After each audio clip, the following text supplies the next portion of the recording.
এইবার হালেমা সাদিয়া রাদিয়াল্লাহু তাআলা আনহা আমার নবী মুস্তাফাকে তার স্বামী হাতে দিল, কোলে দিল, আর হারিস কোলে নিয়ে বাড়ির বাইরে এলো। হালেমা থাকলো দোলনা টানা কাজে, বিছানার কাজে, আর হারিস হলো আমার নবী মুস্তাফাকে বাইরে নিয়ে একটু ঘোরা।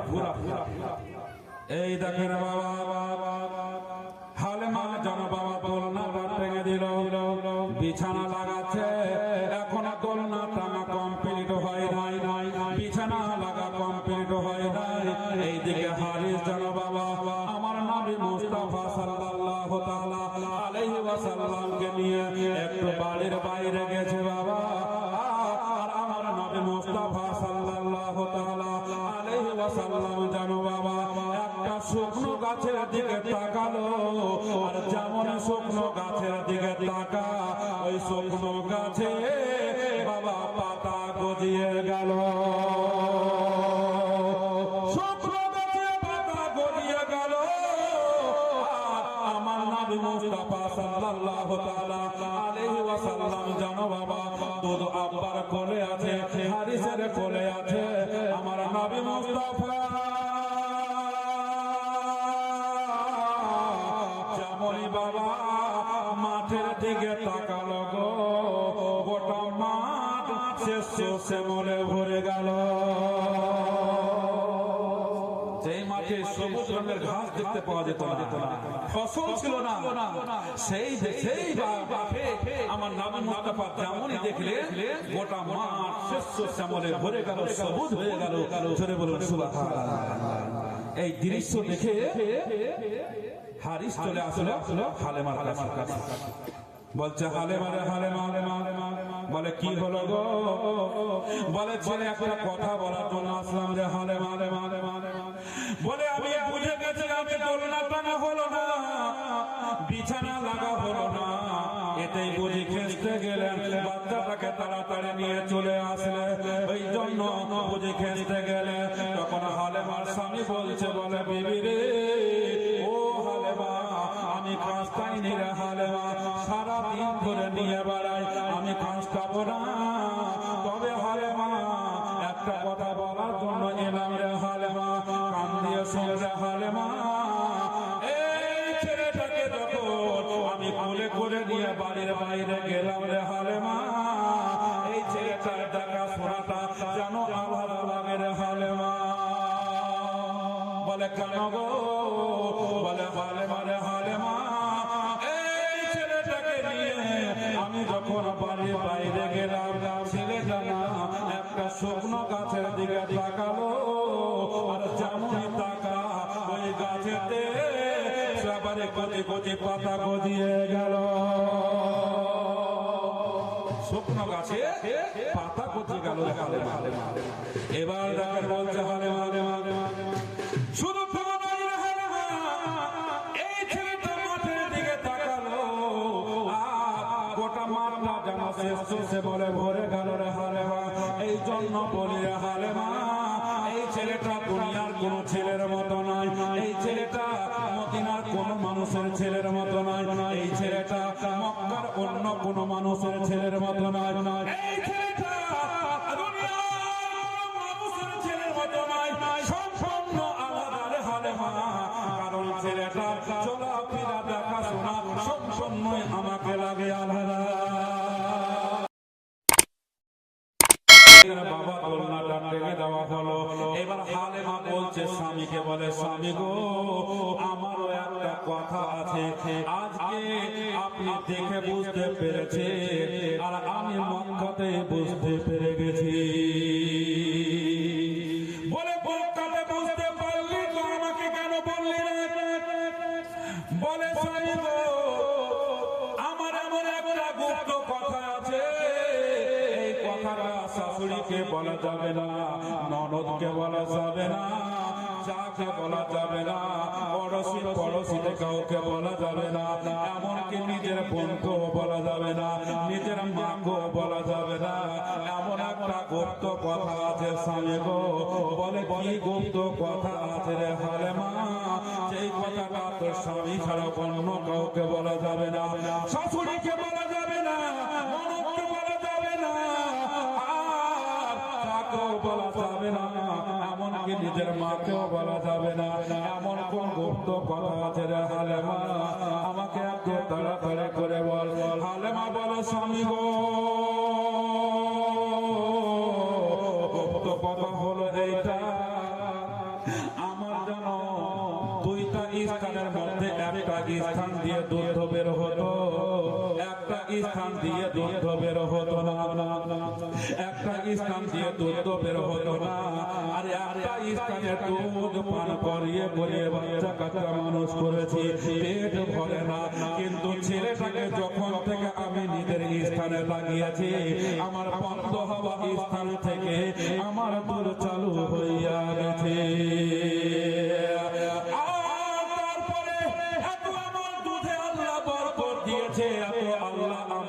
বরকত দিয়েছে, আমি কিনে দুইটা ছেলেকে দুধ পান করাই, তারপরেও আমার দুধে আল্লাহ এত বরকত দিয়েছে। দিনে তিনটা চারটা জামা পাল্টাতে হয়, দুধ থামে না। দিনে তিনটা চারটা জামা পাল্টাতে হয়, তারপরেও দুধ থামে না। বলছে সত্যি বলে? তা আমার নামে মুস্তাফা হালেমার দুধে আপনার মুখ লাগাতে কত বরকত হলো, যে বন্ধ হওয়া স্থানে দুধ চালু হয়ে গেল। সুবহানাল্লাহ। তাহলে এই নবী তুলনা করা যাবে? যাবে না। কেউ যদি বলে নবী আমাদের মতো মানুষ ছিল, কথাটা ঠিক হবে না। তো তুই যদি বলে যে নবী আমার মতো মানুষ ছিল, তো নবী বন্ধ স্থানে মুখ দিয়েছে, দুধ চালু হয়েছে। সুবহানাল্লাহ। বেরাদের ইসলাম মুআদ্দিস আমেরিকার ক্ষমতা নাই, পারবে না। এবার দেখেন বাবা, দোলনাটা টাঙা হলো, আর আমার নবী মুস্তাফাকে দোলনাতে শুইয়ে দেওয়া হলো। বেরাদের ইসলাম দোলনাতে শুইয়ে দেওয়া হলো। তাই বলছে ঝুলে ঝুলে প্যারে মোহাম্মদ নূর কে ঝুলে মে ঝুলে, ঝুলে ঝুলে প্যারে মোহাম্মদ নূর কে ঝুলে মে ঝুলে। তাই হালেমা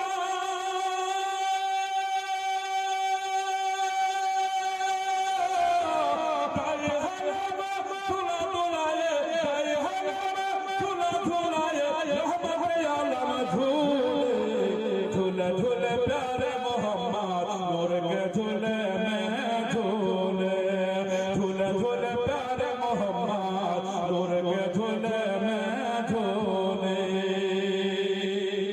হালেমা দোলনাটা দুলিয়ে দিল, আমার নবী মুস্তাফা দোলনায় দুলতে আসে। এবার দেখেন বেরাদের ইসলাম মুআদ্দিস আমেরিকান, এবার হালেমা যে কাজ ছিল, যে ওদের একটা কাজ ছিল মেষ পালন করা, ছাগল চড়া। তো বেরাদের হালেমা মাঠে ছাগল চড়াচ্ছে। সকালে যাচ্ছে, আমার নবী মুস্তাফাকে দোলনায় শুইয়ে দিচ্ছে, দুধ পান করিয়ে দিয়ে শুইয়ে দিয়ে দোলনা তুলিয়ে দিয়ে এবার ও চলে গেল ছাগল নিয়ে মাঠে। আসবে কখন? সূর্য ডুবুর মাগরিবের টাইমে হয়ে আসছে, এই সময়টাতে কিন্তু হালেমা ছাগল নিয়ে আসবে, মাঠে থেকে চড়িয়ে আসবে। তো বেরাদের এবার হালেমাকে দোলনাটা দুলিয়ে দিয়ে চলে গেল, সন্ধ্যাতে আসবে। তো সারাদিন পর্যন্ত দোলনাটা দুলবে, দোলনাটাকে সারাদিন দুলবে না, কিন্তু দোলনা থামবেও না। হালেমা একবার দুলিয়ে দিয়ে চলে গেল, আল্লাহর ফারিস্তা এবার দোলনাটা দুলাতে থাকলো। সুবহানাল্লাহ। বেরাদের ইসলাম মুআদ্দিস আমেরিকান, এবার বাবা চলে গেল ছাগল চড়াতে। এইভাবে আসে যায়, এমনি করতে করতে 1 মাস বয়স আমার নবী মুস্তাফার হালেমার বাড়িতে হলো, মানে 2 মাস বয়স আমার নবী মুস্তাফার হয়ে গেল। এবার আমিনা ঘরে বসে বসে কাঁদছে, আল্লাহ একটাই হলো আমার আদরের কলিজার টুকরা, আদরের ফুল কলিজার টুকরা, তার দুনিয়াতে বাবা বেঁচে নাই। আজকে যদি তার বাবা বেঁচে থাকতো 1 মাস হলো, না হলে 2 বার যাওয়া হতো দেখতে। কিন্তু আমার ছেলে কিন্তু হালেমা নিয়ে গেছে তাইফ নগরে, 1 মাস হলো কেমন যে আছে, কি যে করছে। বেরাদের ইসলাম মুআদ্দিস আমেরিকান, তো এইখানে আমি হালেমা বলছে না, আমিনা বলছে যে ছেলেটা কেমন আছে, খবরটা আমি কিভাবে নিব। বেরাদের ইসলাম আমিনা কাঁদতে কাঁদতে চলে গেল শ্বশুর আব্বার কাছে। যাওয়ার পরে বলছে আব্বা হুজুর, বলে কি হলো? বলছে আব্বা হুজুর, আপনার পোতা আমার বেটা আজকে হারে হাদারি তো 1 মাস হয়ে গেল। আর যদি তোমার আপনার বেটা আমার স্বামী যদি বেঁচে থাকতো তাহলে বেটা কেন হলে 2 বার দেখতে যেত। দেখবেন আপনার যারা আপনার মিশরে নিজের ছেলে মেয়েকে রাখে সপ্তাহে 1 দিন করে দেখতে যায়, নাহলে মাসে 2 বার 15 দিন পরেও যায়, নাহলে 1 মাস পরেও দেখতে যায় কি যায় না যে কি লাগবে না লাগবে সামান পাতি নিয়ে যায়, দিয়ে আসি দেখে আসি। তো বিরাদর ইসলাম খালে আমিনা বলছে আব্দুল মুত্তালিবকে যে হুজুর আমার ছেলেটা কেমন আছে যদি খবরটা এনে দিতেন তাহলে আমি খুব খুশি হতাম। আব্দুল মুত্তালিব রাদিয়াল্লাহু তাআলা আনহু বললেন, ওরে আমার বৌমা আমিনা, আমি জানি রে মা, জানি যে মায়ের সন্তান দূরে থাকে আর দেখতে না পায় তার মনটা বড় আলোচনা করে রে হালেমা আমিনা।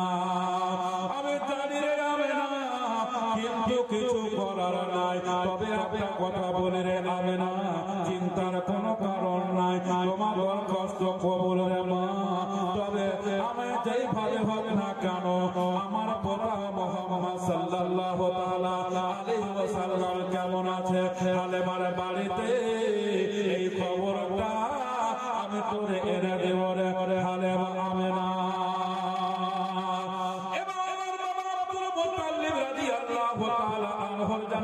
আরো বেটা ছিল, একটা বেটাকে ডাকলো যার নাম হলো হযরতে আব্বাস রাদিয়াল্লাহু তাআলা আনহু।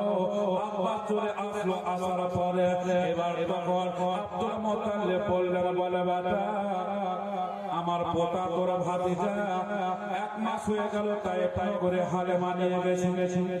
আমার পোতা হালেমার বাড়িতে কেমন আছে রে বেটা, এই খবরটা জানার জন্য আমার ছোট বৌমা আমিনা হুকরে কাঁদে রে বেটা।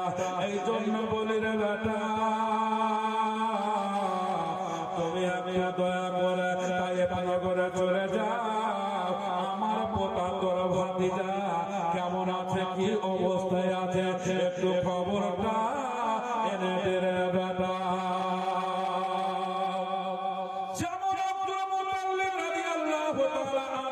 কথা বললেন, অমনি যেন বাবা আব্দুল মুত্তালিবের বেটা হারিস রাজি হয়ে গেল। বলে আব্বা গো, আমি যাব বলেছেন তখন আমি যাব, 100 বার যাব, 1000 বার যাব, না আমি বলবো না। তবে আব্বা আমি যাব, আমাকে একটা তলোয়ার দিতে হবে। বলছে যাবি তো তলোয়ার কি করবি, মানুষের সাথে মারামারি কাটাকাটি করবি?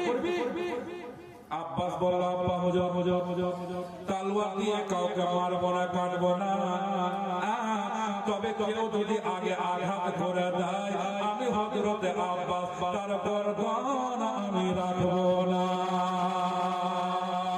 তলোয়ারটা আমি এই জন্য আমি সঙ্গে করে নিয়ে যাব, কারণ তায়েফ নগরের মানুষেরা অত ভালো নয়, তায়েফ নগরের মানুষের ব্যবহার ভালো ছিল না।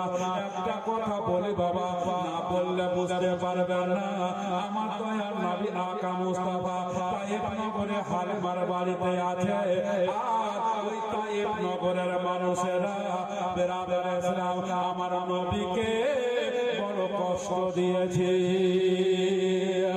আমার নবী মুস্তাফা সাল্লাল্লাহু তাআলা আলাইহি ওয়াসাল্লামকে জিজ্ঞাসা করা হয়েছিল, হুজুর আপনার 63 বছর বয়সে সব থেকে বেশি কোনখানে কষ্ট পেয়েছিলেন?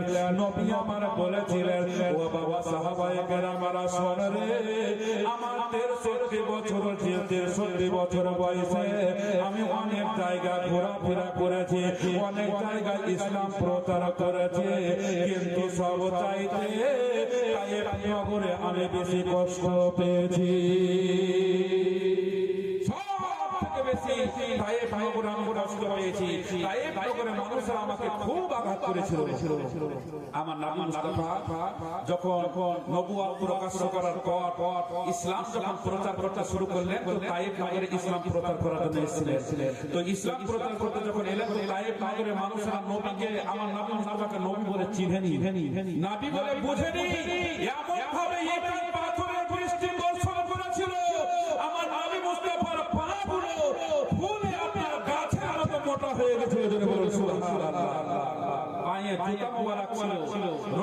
পরে পরে পরে পরে বেরাদের ইসলাম পুরো জুতাটা ভর্তি হয়ে গিয়েছিল আর জুতাতে রক্ততে পাটাকে এমন করে এঁটে ধরেছিল জুতাটা খুলতে গেলে আমার নবী মুস্তাফার পা মোবারকে আর চামড়া খসে চলে এসেছিল।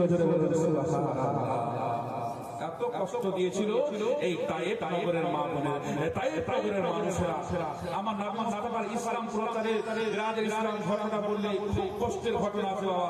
তবে 3 দিনে তো জীবনী নবী পাকের বেশি আগানো যায় না, তার মধ্যে কালেকশনের ব্যাপার। তবে যতদূর যায় ধারাবাহিক ইনশাআল্লাহ চলবে। বেরাদের ইসলাম মাদ্দার সাহাবায়ে কিরাম এবার হযরত আব্বাস একটা তলোয়ার নিয়ে বাবা চলে আসছে। আস্তে আস্তে আস্তে আস্তে এবার বলছে এটাই তো তাইফ নয় তো কারে জিজ্ঞাসা করবো, হালেমার বাড়ি তো আমি চিনি না।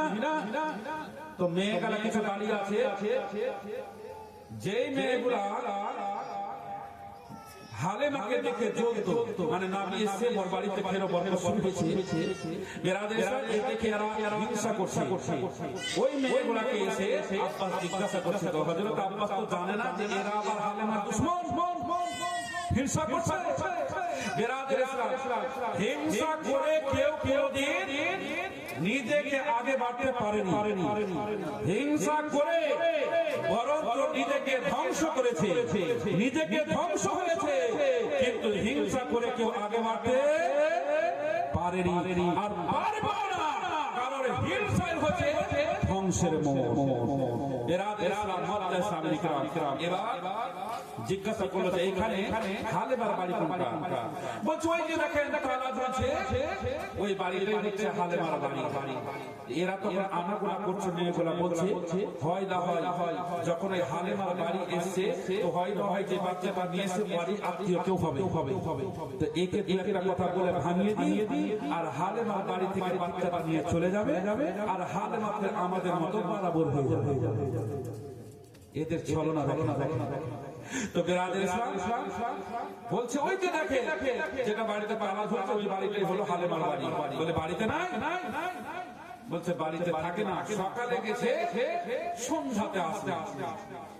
তখন আব্বাস বলছে সকালে গেছে সন্ধ্যায় আসবে, আমার ভাতিজাকে দুধ পান করাবে কে, ওর সেবা যত্ন করবে কে? হযরত আব্বাসের তো খুব রাগ হয়ে গেল, তলোয়ারটাকে খামে ভরে আছে রাতে, কিন্তু বলছে তলোয়ার দিয়ে হালেমা গর্দন জোড়া করে দেবো, আসুক হালেমার একবার নাকি আমার একবার, হয় বাচ্চা রেখে যাবো আর না হলে নিয়ে যাবো। মেয়েগুলা দেখছে তো গরমে গেছে আর একটু গরম করে দিই। বলছে এ মানুষ করতে পারবে না, সারাদিন তো মাঠে ছাগল চড়াচ্ছে। তো আমাদের মনে বলে এই বাচ্চাটাকে হয় নিয়ে চলে যান আর না হলে আপনার মনোপুরে কেউ যদি হয়তো অন্য কারো বাড়ি দিয়ে। এবার বেরাদের ইসলাম হযরত আব্বাস তো রাগে বলছে হালেমার গেটের সামনে দাঁড়িয়ে আছে, আসুক ওর সতী দেখা। সূর্য ডুবো হলো, মাগরিবের দিকে আসছে ঘনি আসে আর ওই টাইমটাতে হালেমা হচ্ছে ছাগলগুলোকে ঘেরাও করে নিয়ে বাবা চলে আসছে। হালেমা থেকে দেখলো, বলছে আমার বাড়ির গেটের সামনে একটা পুরুষ দাঁড়িয়ে আছে, বলছে কে আছে আপনি ভাই? একটু গেটটা ছাড়ে, এই যে আমার ছাগল পড়ে এসছে, তালাটা খুলবো, ছাগলগুলো বাড়ির ভিতরে ঢুকবে। বলছে তোমার নাম কি হালেমা? বলে হ্যাঁ। বলে কেন, আপনি কে? বলছে তোমার নাম হালেমা, তোমার বাড়িতে তুমি একটা মক্কা থেকে ছেলে নিয়ে এসছো না? বলে হ্যাঁ। বলছে ওই ছেলেটা হচ্ছে আমার ভাতিজা। আচ্ছা তুমি বলো সারাদিন তুমি মাঠে ছাগল চড়াবে, এখন যে এলে তো আমার ভাতিজাকে দুগ্ধ পান করাবে কে আর আমার ভাতিজার দোলনাটা দোলাবে কে?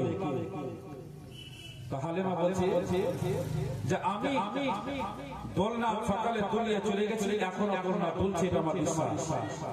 তো হযরত আব্বাস কিন্তু আগে জানালা দিয়ে দেখেছিল যে দোলনাটা স্থির আছে, দুলছে না, হিলাদুলা করছে না।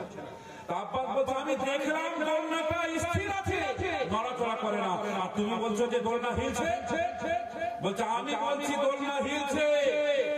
আব্বাস বলছে না হিলে না, বলছে এইভাবে তর্ক করে হবে না, আপনি হটেন, তালাটা খুলবো, বাড়িতে গিয়ে নিজের চোখে আপনি দেখবেন, তর্ক করা মূর্খতা।